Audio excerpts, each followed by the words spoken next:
Ulu Atamekendік soğuşqa 1943 жылы Mart ayında atlanıp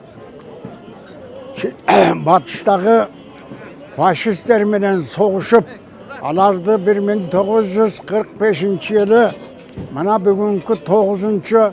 may günü to'liq jеңіп mana uşul jеңişke ие болғанбыз.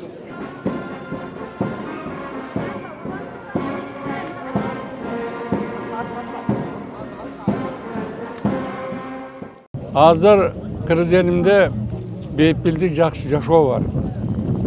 Hazır qoğum el bir jakadan baş bir жерден қол шығарып ынтымағы келсек, барлық қиындықты бәрін жеңіп, жақсы тұрмысты қолдап аламыз. Барыңарға ел жұрт, айжанайын қырғызым, серік ұзақ жаш, денсаулық, үй-бүлеңермен балдарыңмен аман есен болғыла. Емдігі жылы, 20 жылы, жеңіс күні 75 жылы чоң майрам болады. Ошоға баарыбыз камданып, ошо майрамда кезигели, аманшылык тилейли. Аман болгула. Bizde aman kalkan hazırkı yaşap atkan veteranlarga çın densoğuk bersin.